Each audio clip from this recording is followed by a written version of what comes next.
lost, lonely, or maybe even a little bit moody, I'm going to talk about all these things and how to help them on my show, Mental Melodies. Hi, everyone. Welcome to this episode of Mental Melodies. I'm your host, Carmynn Bradley. Thank you all for tuning in. Thank you for listening, watching, liking, subscribing, all of those things. Please continue to do all of those things. I've been doing some rebranding, kind of prompted by last week's episode, but also a lot of other things. And what I wanted to start off this week's episode talking about actually was the shooting downtown at UNLV. And part of the reason is because I was sort of stuck in this moment of, I didn't know how to respond to it. I didn't know if I had a place to like say something on social media. I didn't know if I should get on Mental Melodies talk show Instagram and do something about it there. And so I sort of thought that sitting on it until this episode would be a good idea because something I've noticed about when things like that happen, like when my brother was killed, is that there's a lot of response from people right after something like that happens, and then it completely dies down. And I know for the people who died or who lost somebody or who were about to go on campus or who were on campus, all of those things are still happening for them now. And I feel that we do not respond the right way to these things, like as a country. And I think maybe I'm overinflating like my importance as somebody with a voice, but I was trying to think of how I could respond in a way that could help, and I felt very limited. I noticed that the Healing Center, which is actually where I did my student internship, and then I started my internship as a therapist. That's where I did it at, was at the Healing Center, and they are giving away free therapy, crisis intervention therapy. And I was really touched by that. And I was feeling this sense of guilt because I walked away from that, and I can't give away free therapy now because I am not like under the state, all of these things. And I go back and forth about whether or not I should go back to it, and I've talked about how I've switched careers multiple times throughout my life. And I know that it was a good step for me to take, but I felt guilty. I really did that I couldn't help in that way. But I do think that I can help in the sense that I can spread the word about things and like continue to keep the conversation up because, like I said, the conversation dies too soon after things like this happen. And I know that UNLV was shut down, and I think that that was a great response, and I can understand why things are isolated, but it feels. Perhaps it's because it was so close to home, so close to where we're at, so close to where I'm at that I felt it differently than I would when stuff happens in Florida or in Texas or something like that. I was suddenly feeling like, oh wow, I feel like there should be like a countrywide response to these things, and it doesn't matter that only three people died and it wasn't like a whole thing. Um, that doesn't matter. It just doesn't. And I think that every single instance like these, I don't know, should be met with a response that matches the gravity of it. That's kind of like my take on that situation. What I wanted to do definitely was make sure that people who are watching knew about the Healing Center and those crisis intervention opportunities, and so please share and talk about that. If you have somebody that you know needs that crisis intervention, please let them know. The office is located down on Pecos, but most of the therapy done through the Healing Center is virtual, which means it's really easy to do because all you have to do is log into your phone or your iPad and meet with somebody. I don't know how long they're giving this therapy away, but please look into it if you need it. And what I was thinking about with regard to that is how important it is to get the therapy right after something happens. And I've talked about this before, how I went through a lot of traumatic stuff in my high school years, and then I tried to go into therapy essentially right after that happened, and I was unsuccessful at that because I was a young very young adult kid, trying to live life. But I know that had I been in like effective group therapy or just effective one-on-one therapy right out of high school, that things would have probably been different for me. I wasn't ready. All of that stuff is very true. But what the risk in not getting it right away is that I believe that's when PTSD starts to develop. Because if traumatic things happen to you and you don't process them, they get stuck in your body. And this is something I've talked about over and over and over again, about how those negative emotions essentially they lead to disease, right? Or mental illness. But those things are all connected, right? Your mental and your physical health. So, yeah, it's very pertinent that you are able to process and talk about what's happening right when it's happening.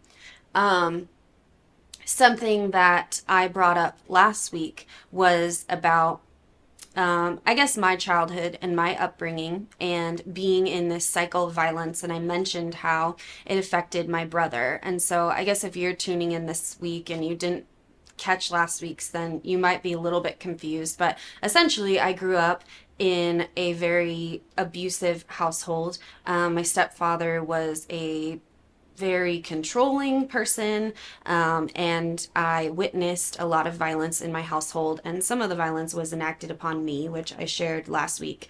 But I have a lot of memories of my mom being hurt and of my brother being hurt and my sister, and then some stories I heard from my sister after I went to college, things that happened. And the interesting thing about being in a situation like that is that the interventions obviously didn't do much for the situation because we were in it until we grew up and we had to leave. And I feel this sense of, I don't know, I think it's all tied into like how I'm feeling about the shooting. And then the fact that I talked about this last week is that I guess the topic I wanted to bring up today was about cycles of violence and how essentially we just keep repeating the same things over and over again, right? So just because something was okay because your grandpa did it, then it's okay for your dad to do it, and then it's okay for you to do it. And so what I was saying about my brother last week was that he was kind of pushed into a very violent lifestyle. And I always believed that it was because of the environment. You're a product of your environment. And you could say that that's a theory. I believe that for me, it's truth.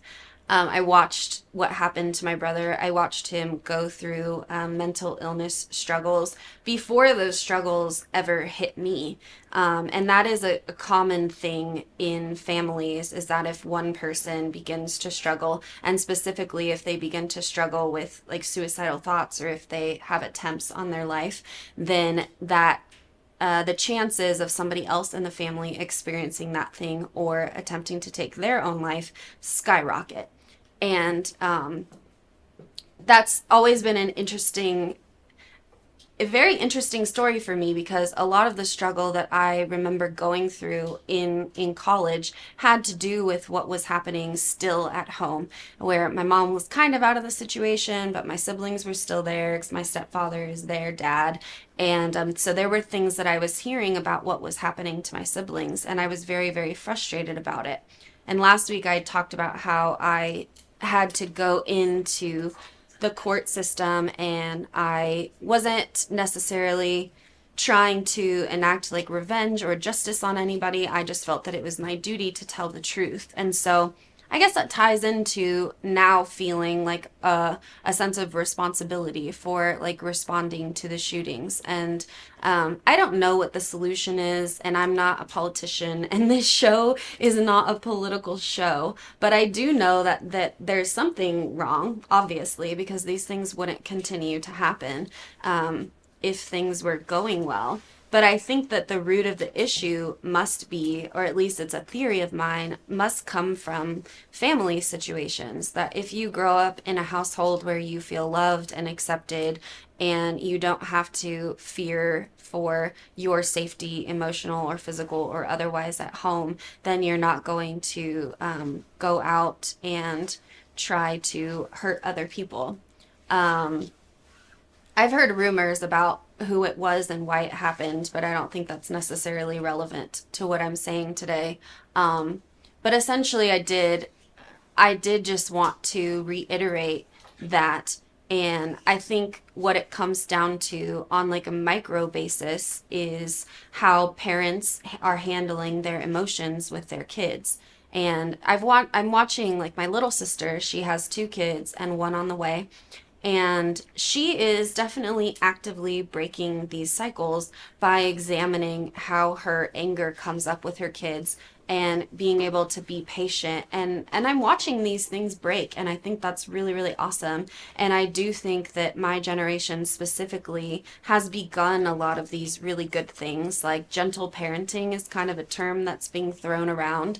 And I definitely agree with it, and I know the struggle, and I think the struggle comes from the fact that you learned to do it the opposite way when you grew up. And I'm overgeneralizing, but I think it's true for many people that gentle parenting wasn't something that anybody was thinking about before people thought about it, you know. But on the flip side, I just got this like glimmer of hope. And I think that's what I'm always trying to do is not, I'm not trying to like bring up the bad and then say like our world is bad and we're headed toward destruction. And I think that's often what happens when like something like this shooting happens. People are just like, we're the worst, America's the worst, and other countries are looking at us a certain way, and we can't get a hold on this situation, and we can't figure out, like, is it guns or is it people, or what is it, and what does this world need? And I think that's where I go in my head, is I'm like, again, what can I do? I can't, like I said, I couldn't give out free therapy. I didn't know how I could give back. And so I was just kind of like sitting there doing nothing, being that like innocent bystander, not helping at all. And that's an interesting concept that I don't know, just thinking about whether or not any of us have a responsibility to do something that isn't affecting us personally, you know? And I guess that comes down to like personal choice, you know. I genuinely feel that I want to help break certain cycles in our world, in our society, in our country, and so I feel compelled to talk about them and to express these opinions about these things, especially because, like I said, I feel like they happen. Like the shooting in Las Vegas is just an example of let me give you a metaphor. I really like How I Met Your Mother, and there's this one episode that's called, I think it's called The Chain of Screaming, but at least that's like what's being talked about in the episode.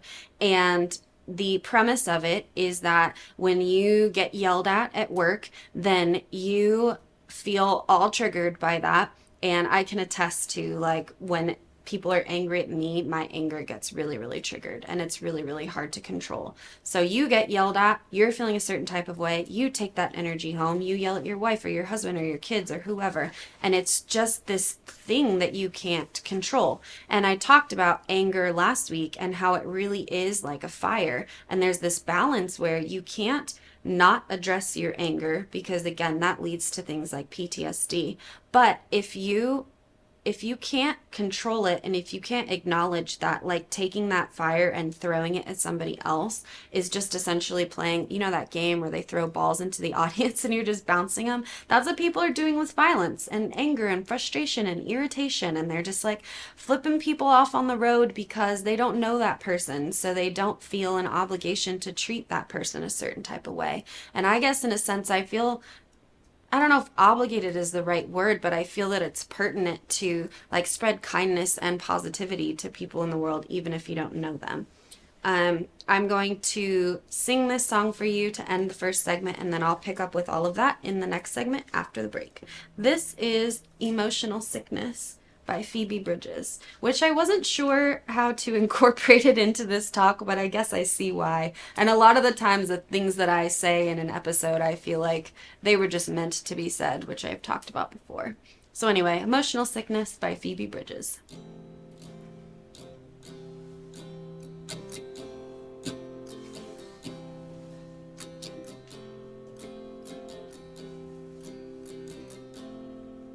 I hate you for what you did, and I miss you like a little kid.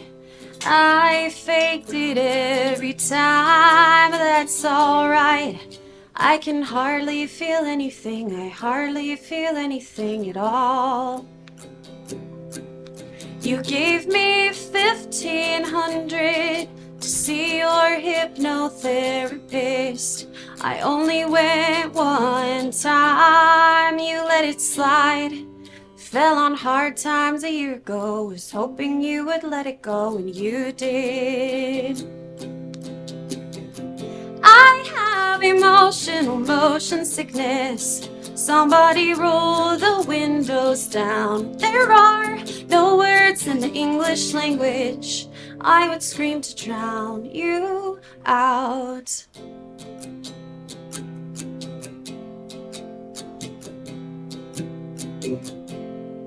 I'm on the outside looking through. You're throwing rocks around your room, and while you're bleeding on your back in the glass, I was glad that we made it out. I'm sorry that it all went down like it did. I have emotional motion sickness. Somebody roll the windows down. There are no words in the English language. I would scream to drown you out. And why do you sing with an English accent? I guess it's too late to change it now. You know I'm never gonna let you have it, but I will try to drown you out. You said when you met me you were bored. You said when you met me you were bored, and you were in a band when I was born. I have emotional motion sickness. I try to stay clean and live without, but I wanna know what would happen if I surrender to the sound. Surrender to the sound. See you in a couple minutes. Traditional TV is going away.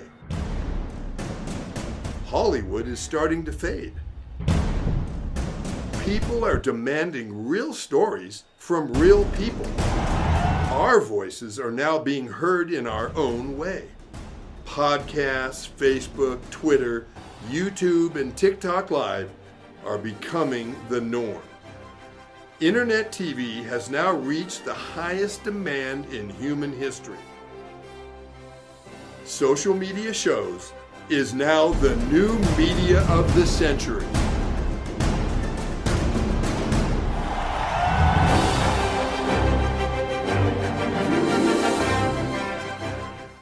Hi, I'm Deacon T with Modern Word Ministries. It's great to be with you today.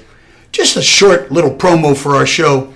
Every Sunday morning we have service, and you can follow us at 10 a.m. Pacific Time on modernwordministries.org. And if you missed us or you want to see some of our older messages, go ahead and check us out on socialmediashows.com every single morning at 9 a.m. It's a great way to kick off your day, get a little bit of the word in you, get something uplifting, get you started off on your way. You know, if you're looking for prayer or you need some help, reach out to us. If you go to our website, again, that's modernwordministries.org, you can interact with me via telephone, via DM, text message, whatever you want. I'll get right back to you. So if you need prayer, you need help, you just need somebody to talk to, Modern Word Ministries is here for you. We are your church in the community. So until you see you next time, be blessed, everybody. Bye-bye.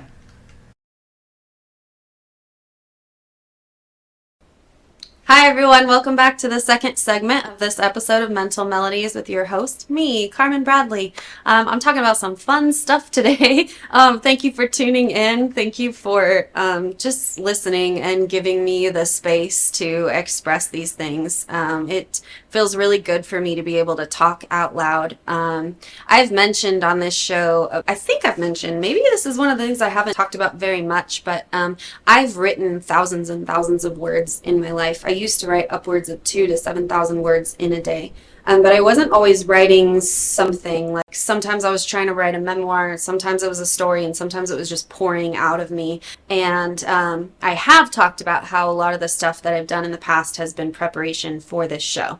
And that's like a fate thing. Like some things come to fruition in your control, but also out of your control. And I think there are so many forces that have been bringing me here. But a lot of the stuff that I was writing down were like my observations about, you know, like mental health in schools or mental health in our society. And so now I feel like I am at a space where I'm now saying out loud the stuff that I've been observing. And it grows and changes over time, obviously, in response to things that happen like today.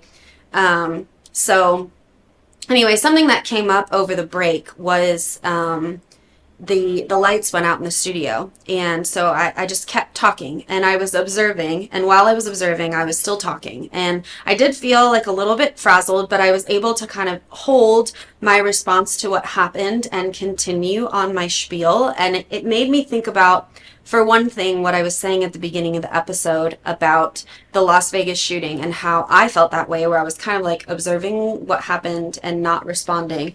And to some extent, that is not a good thing. In emergency situations, you need to be able to respond like right away. But on the flip side, and in opposites, because I always talk about them, I think it's also a skill, and it has been a positive thing for me in my life. So like I've done both. In my last teaching job in California, there was a situation where a fire erupted during a fundraiser when I was coaching cheer, and one of my girls actually did get burned. But I just like immediately went into response mode, and I think it's because I have like a protector in me. So I was able to get the fire extinguisher out and call the right people and get water on her wounds and all of those things without even really thinking about it. I ended up losing my job because of that, but HR kept asking me, you know, questions about how I responded. And what it came down to for me was like, I've never been specifically trained in what to do if one of my students gets burned because we're making crepes or something. So I felt like I did all of the right things.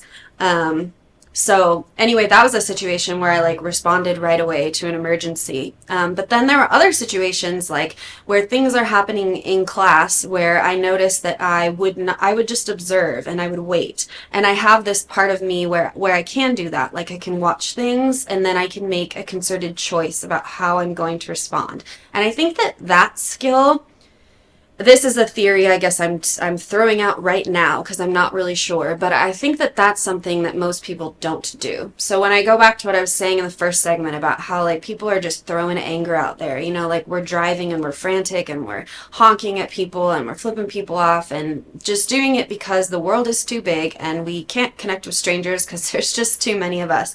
I think in those situations people are just responding to their emotions, and they're controlled by their emotions. It's funny because I was thinking about the song I sang, and the song is about a person, right, and feeling like emotionally sick because of this person, and it's similar, I guess, to the vampire song that I sang last week, which I can't remember if I touched on that too much, but I guess it's because there have been people in my life that have made me like emotionally sick. But when I take that concept out of the context of like the relationship meaning of the song, I feel like it applies to the things that I've been saying about how our emotions like get stuck in our body, right? And so when I'm talking about like how PTSD developed, which has been a theme I've brought up on the show a lot, the reason why you need to go to therapy like right after something happens is because you can get emotionally sick, right? And there are people who won't. There are people who can go through like what happened on October 1st here in Las Vegas, and then what happened just last week here in Las Vegas, there are people who can experience that and not go to therapy and they won't get PTSD. And to that, I don't have an answer to. This is something I brought up last week. I don't know why I'm one way and my sister is another way when we grew up in the same environment. That is something that like I've said before, that was one of the things I really wanted to study if I got into a PhD program. It's like get a bunch of siblings together and study their brains and figure out why they're different. And I just think it's so fascinating. I am just totally nerding out over all of this stuff. So there are some people, like I said, who can go through what happened in Las Vegas and not experience any long-term effects. However, there are some of us, like me, who, for whatever reason, when traumatic stuff happens, our brains must process it differently or something like that. And so I've talked about like that timeline. When you have a traumatic event happen in your life, all of a sudden the traumatic event becomes stronger and you start to have flashbacks. And that, like I had clients come in who were in a traumatic experience and they were experiencing these PTSD symptoms like almost right after, and they don't always happen right after, which is again what I'm saying is so important. If you went through that, even if there is a chance that you won't develop PTSD, or your cousin or whoever you know that was involved in that or close to that, I still think that it's valuable for you to go process your feelings about it. And especially when you think about the fact that this is something that's not universal, not global. Maybe it is global, but essentially it's the struggle like of our country. And I think when we look back to like the year 2020 and everything that has happened since then, there's been a huge uptick in violence. And it's given people this like power behind certain choices that maybe I don't agree with. That, like I said, I'm not going to like make a political stance today, but I guess I abide by systems that speak about nonviolence. That's like my stance. I studied yogic philosophy. I studied Gandhi's works. I mean, as a teacher, I studied all of those really important documents and speeches and things that were written in jail by people like Martin Luther King Jr. And the gist of all of those is like nonviolence. And I think even the gist of many religions is love, like do unto others what other people would do unto you. And I think that we lose that as a society. And I guess I'm under the stance that I feel like I hope that our world gets to a space where like we wouldn't even need like weapons. And I have this thought about, oh man, now I'm doing it. I'm like, I'm not going to go down that road, and now I'm going down that road. But it's just so interesting to think about these things and to talk about these things, and like how, you know, at the end of 2020 or whenever all that crap was happening, and, you know, there were people who were anti-police and then there were people who were for the police. And it's like, I think we're fighting for the wrong things, you know, and I think the world is going about it the wrong way. And I know plenty of people who, like I went to high school with, who either are policemen now or who wanted to be policemen. And that's this is a little sidebar, but this is a little trick that I do when I'm trying to like connect with strangers. So I was talking about how people just like treat strangers like crap because I don't know why. Because why not? Because you can, because you're angry. People feel like they have a right to their anger or whatever. Or again, they're just not in control of their emotions. A trick that I do is like if I'm walking, Ocean Beach is a good example of a place that has like a high homeless population. When I look at these people, I try to think of like a person in high school I knew that looked like them. And I try to see people as like their inner teenager or their inner child. Because I think when you connect with people in that way, like the friendships I had in high school were not necessarily with people who liked the same things as me or, you know, thought the same way as me. We were friends because we went to church together or we did sports together or we were in choir together or whatever. I guess those are similarities, but I just feel like most of my friends were very different from me. And I loved all of them, and I loved them very, very deeply. And I think that if we start to build up, what happens in our brain is we have an ego. Ego is such a challenging concept to understand, but we have this ego and it develops throughout childhood, and it has to, because we have to have some way to have some kind of separateness from everybody, because otherwise we won't have an identity and we literally won't know what to do with ourselves. So our ego is developing, and what this continues to do, I believe, like in adulthood, is it begins to be a barrier. And I think there has to be a point, and some people are tossed into it, some people find it, some people never find it, but there should be a point when we psychologically begin to then break that down and begin to like lessen the walls that we have and decide what part of what has developed for me is healthy and what part of what has developed for me is not healthy. But a lot of people just don't think about those things, and so they just continue to be who they are because of like their upbringing. And so anyway, I was talking about like emotional sickness and violence in our country. So I'm going to try and tie that all back after the break. So I'll see you in just a couple of minutes. Hello, everyone. This is Joseph Skoda with Social Media Shows. Well, I thank all of you for your support through these last several years, and it's been a lot of fun. We've given people a voice they never had before. Now, Social Media Shows is always collaborating with our veterans to help them do things and help out the veterans who are struggling today. And we teamed up with GI Connections, connecting veterans with resources. So please consider helping and donating to this great cause, because we're always doing things for veterans. So GI Connections, Social Media Shows, and you is what makes the world a better place. Once again, Joseph Skoda, proud United States Air Force veteran.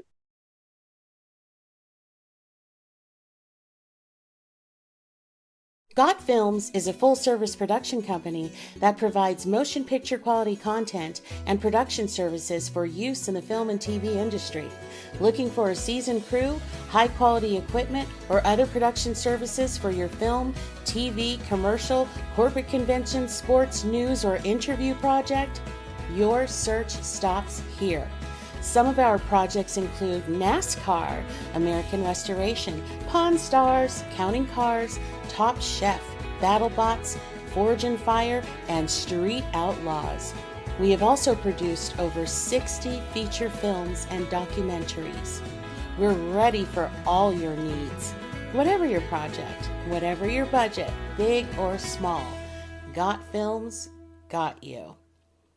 GotFilms.com.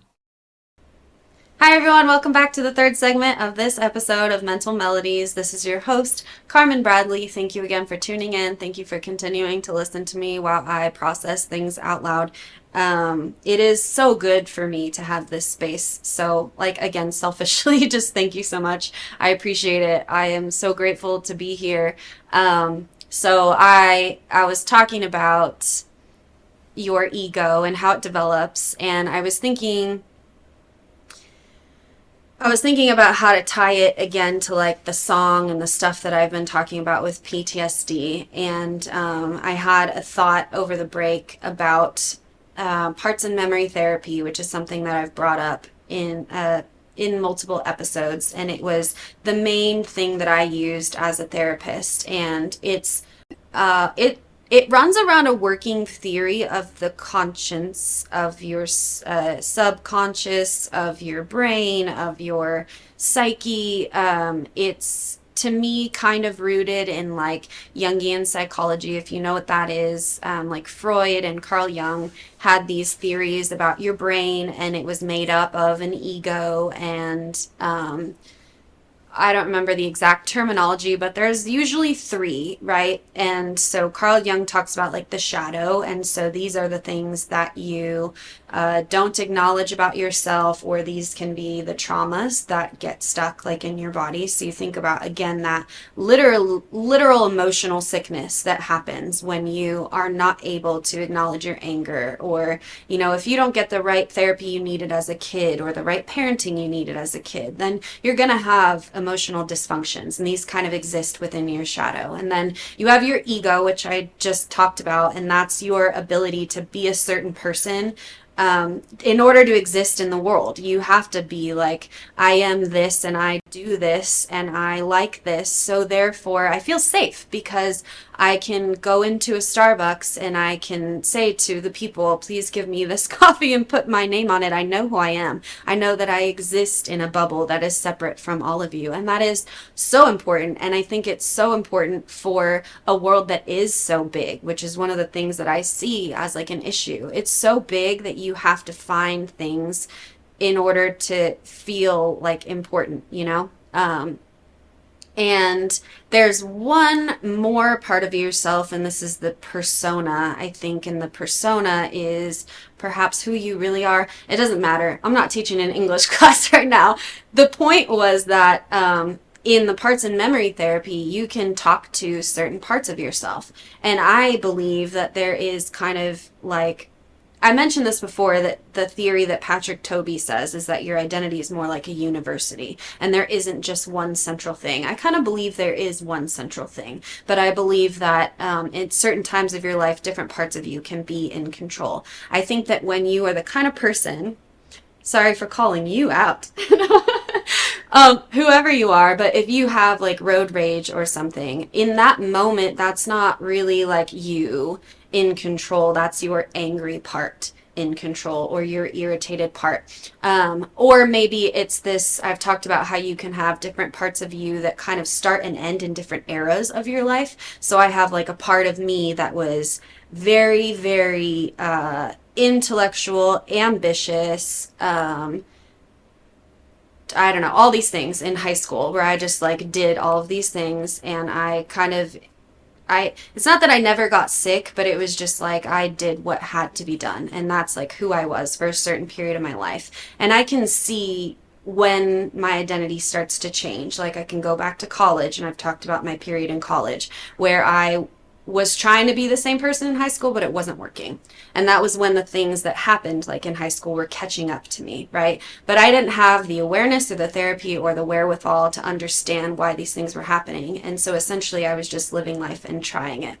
And I love that I got here, because this is one of the things I wanted to bring up today, which is another working theory of mine.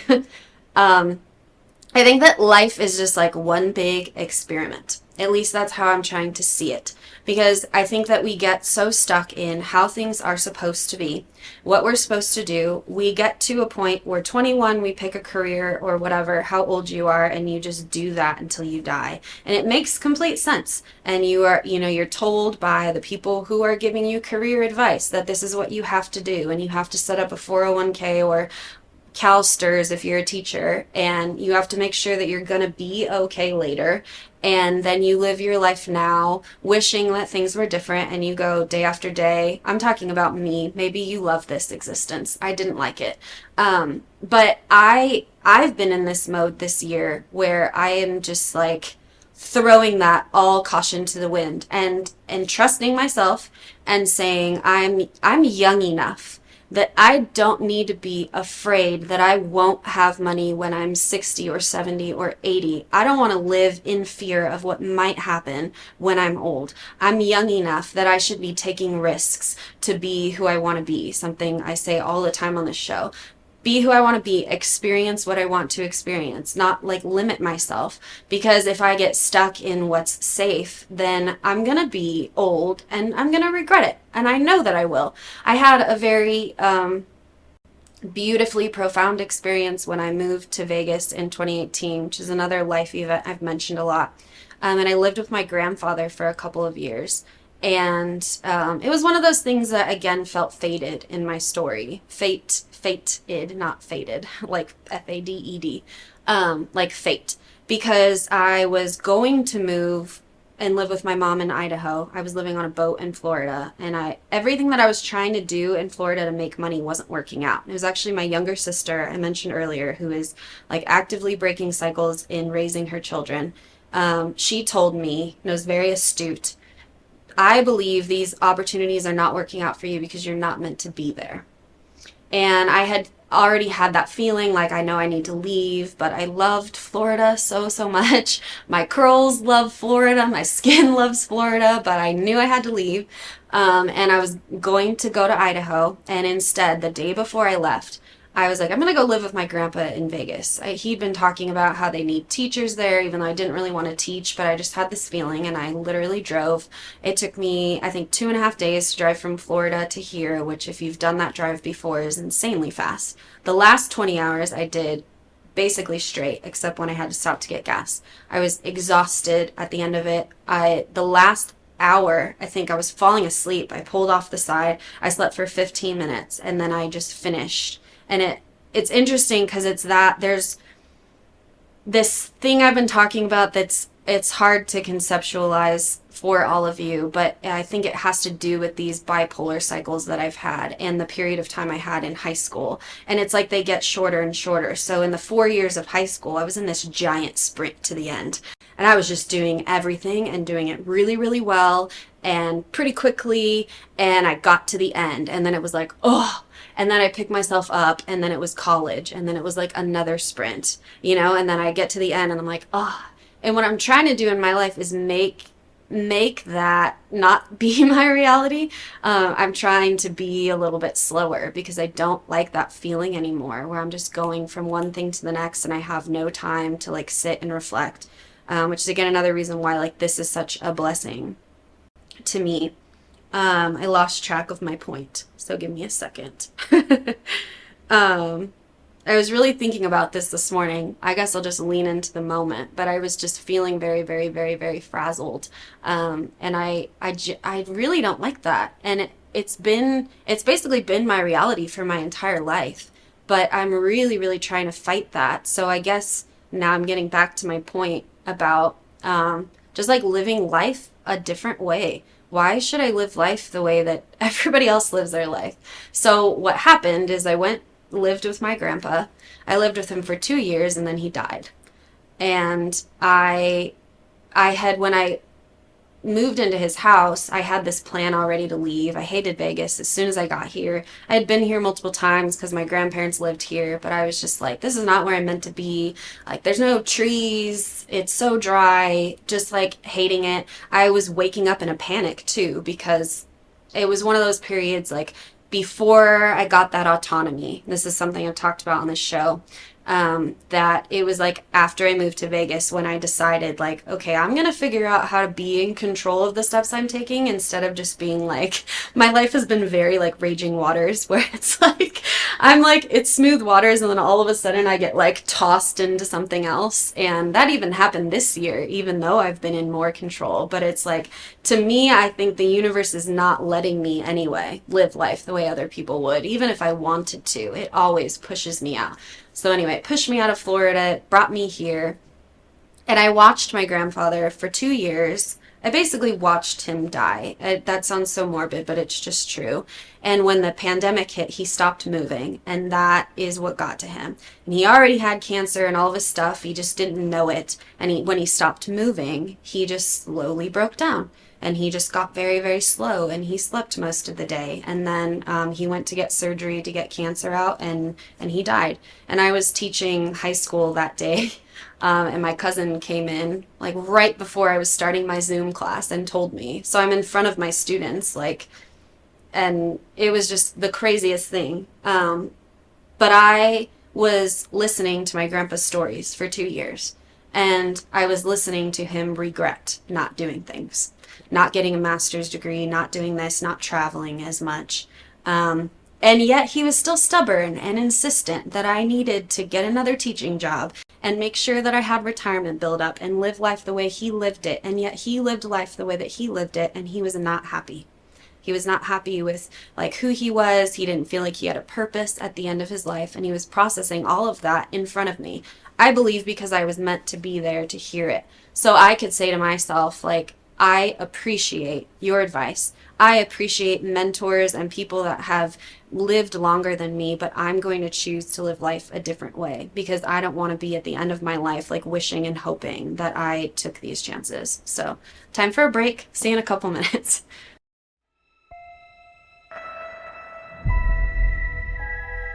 The year is 2980, and we now know that death is not the end. A soul can be extracted from the recently deceased and be used to create a blue liquid called essence. It can bring a person back to life. We'll get her back. I hope so. It's an expensive process used by the rich and powerful. The rest, they do what they can to survive. Stay right there. You told me you're hiding from some dangerous people. Let's knock on the door. I spent the last year searching for the Deep Star. A bounty so big that the entire galaxy could be yours. People have been looking for the Deep Star for years. They can't be found. It's because they can't find the distress beacon. I know where it is. If we find the Deep Star, we could get enough credits to bring Mom back. Blast off. Guys, we have company. You can run, but you cannot hide. Prepare for impact.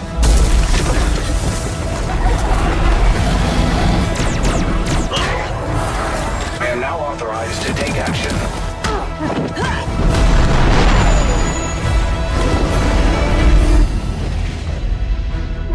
And now you die. No!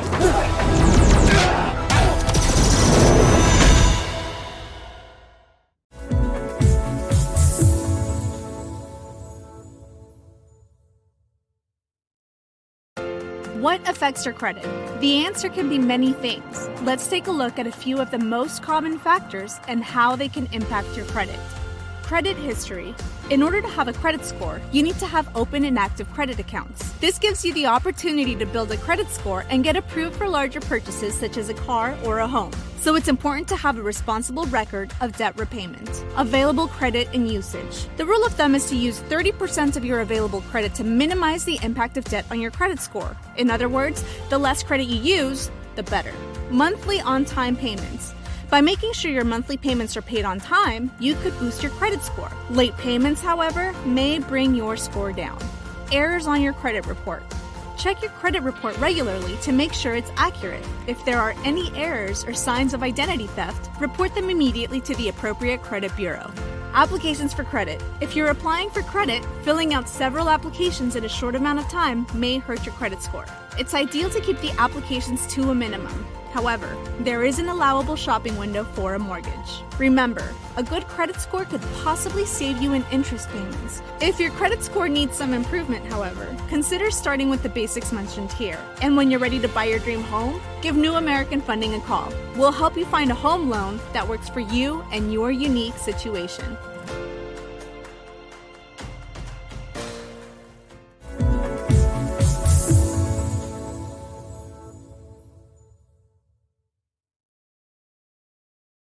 Hi everyone, welcome back to the last segment here. This episode's going by really quickly for me. Mental Melodies, Carmynn Bradley, once again, thank you. I was thinking about how my choice also to leave the teaching career was so very closely related. And it started around the same time when I was living with my grandpa, and then he died because I was teaching during the pandemic, right? And so most of it was through Zoom. And I was observing the way that life was changing for my students, and I taught primarily seniors at that time. So they were getting jobs and learning about themselves and hanging out with their friends more and still getting their schoolwork done. And I was like, this is such a great opportunity for our school system to completely change.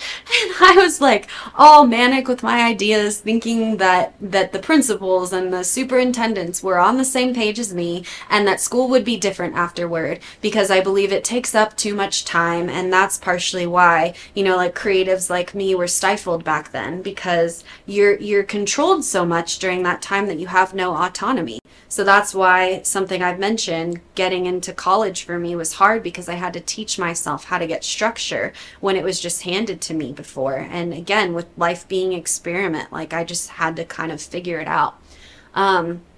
So anyway, I was really bitter that school just went back to the way it was. And I think this ties into what I was kind of starting to talk about at the beginning of the episode, about how we respond to things. And we just let things maybe we sweep them under the rug. Maybe that's the image I'm looking for. And I think that's true because like it relates to what I was saying last week about what happened in my family a lot growing up. There was just so much crap that nobody would talk about but me. And then I was the one who was like in trouble because I talked about it. And it was like, how can you not? Like, why am I just gonna like let this happen and not talk about things, you know? And I think that essentially we're always just trying to maintain the status quo, even though evolution and life is supposed to change. And so I think we respond to things, like I say we, but whoever's in charge of responding to something like what happened in Las Vegas, or responding to the pandemic and like what's happening in the school system because of the pandemic, who's ever in charge of it, we're always in like problem solving mode, and then we solve the problem and then we move on, and there's no like thought about how it should change. And my brain is just like not with that. Like the pandemic to me was such an opportunity to literally change society. Like, why should people be working 60 to 80 hours a week? We shouldn't. So I went back to teaching high school, and it was again from 7 to 5, and it's such a brain blast, and I have no time or energy to be who I want to be or discover who I could be outside of this job. And it's this for the next forever, or I leave and try something else. And so I did. And I'm grateful for that. So I guess back to like this theory that life is an experiment. There have been some things that some recurring themes that I've been wanting to bring up about that. And one of them is that when we're changing, I believe we need to give ourselves the chance to like start over. And something I had to do, and I had to learn through therapy and self-exploration, writing, all this stuff, was that I have to give myself permission to change my mind, because I can be a very stubborn person. So I like set my mind to something, I'm going to do it. That's something my mom brought up about me. I think it was in my birthday card this year or something, because I just, recently was like, I'm going all in with what I want to do. I'm going to sing, I'm going to play music, I'm going to be an actress, I'm going to do all these things. And my mom was the one who was like, I know you're going to do it, because I've seen you say you're going to be a teacher. You became a teacher. You're going to get 2 master's degrees. You got them. You're going to become a therapist. You did. Anything that I say I'm going to do, I end up doing. But at the same time, I've switched a lot, right? And I have to give myself permission to say, like, I've lived this part of my life out. And this is something I talked about with my guest, Joshua Dagan, the author, photographer, all those things. And he was saying how like leaving being an author and now not jumping into, but building his photography career was very hard for him, because it was an identity shift. So tying it back to what I was saying about the ego, I think that that's where a lot of people get stuck, is they decide I am this thing, and then they feel they have to be that thing forever because it's a comfort zone, because it's safety. And often in our society, I think that's people derive their identities from their career. So it was really hard for me. I used to write like I am poems all the time when I was trying to discover who I was, and teacher was something that always came up for me. And it was really hard for me to walk away from that, because that's something that's like in my nature. I teach guitar now, even. I taught yoga. I've always had this like proclivity for teaching. And I think it's partially because I'm a learner. And so, I dove into guitar, and I dove into it with everything that I had, and teaching it helps me dive in further, and it helps me teach her and myself like music theory, and it keeps me up on all the stuff I'm working on.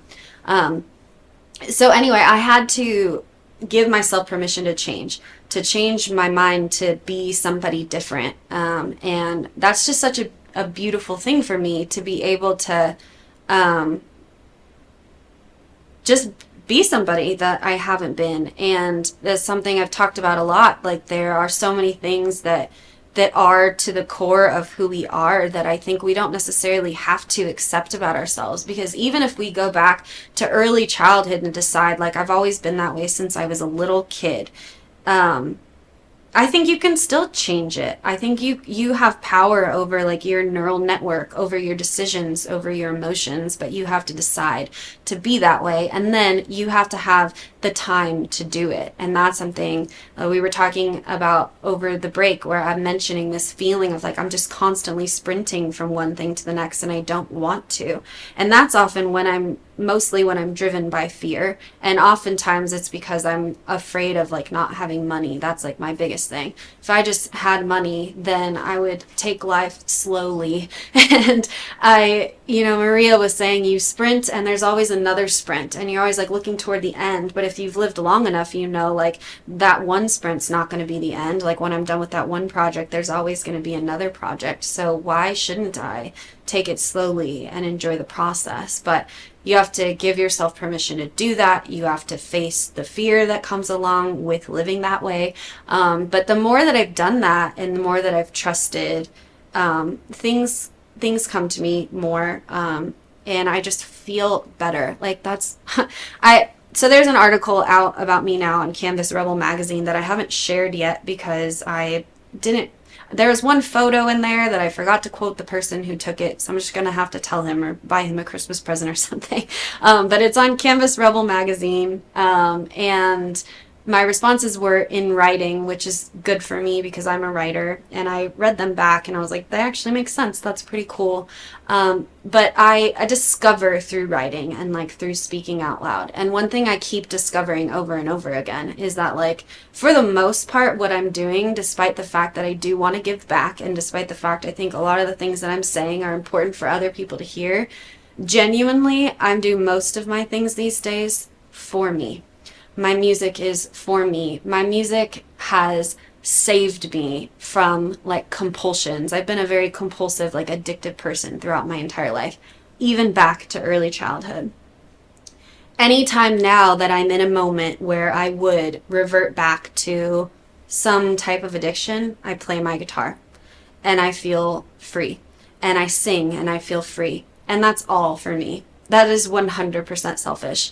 And even though I know there are messages in my songs that will help people, and the more music that I write, the more it will help people, just like Phoebe Bridgers' songs helped me work through an emotional thing I was going through, and the Vampire song helped me work through something. At the end of the day, it's for me. And I believe that more people need to be finding relief for themselves. Because if you think to that theory, like the chain of screaming from How I Met Your Mother and how I brought all this cycle of violence up at the beginning, is that really then isn't the answer to find relief for yourself, to find happiness for yourself. Because if you're getting yelling from somebody and you're giving it back, then if more people are giving love and kindness and positivity or happiness, or they're just happy and they're doing what they want to do and they're glowing, they're going to give that energy to other people and it's going to continue to spread.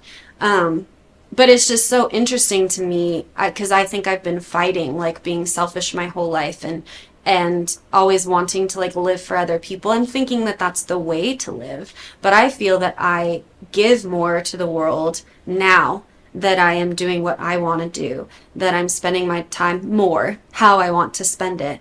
And I guess in a sense, non-selfishly, I want that for everybody, but I want that for everybody because I'm so sick of the world. I'm sick of people being angry and violent and like not having time to not be angry. Like if we weren't all in a rush and busy all the time, then you wouldn't be so frustrated that somebody was driving slow in front of you, because the person driving slow in front of you might be driving slow because they have a flat tire and they can't afford to get another tire, and you're mad at them because you're in a hurry and you don't know them, so you feel okay being mad at them because they're a stranger. But at the end of the day, like, everybody has emotions and that ego and that shadow and challenges and things that are happening in their life, and they're all driving a certain speed because of what's going on in their day, and nobody cares because again, we don't have the time to think about those things or to like reflect on what kind of person we want to be. So this is my second ranty episode of the year. Find something that makes you happy today, and I will see you in a week. Mental Melodies.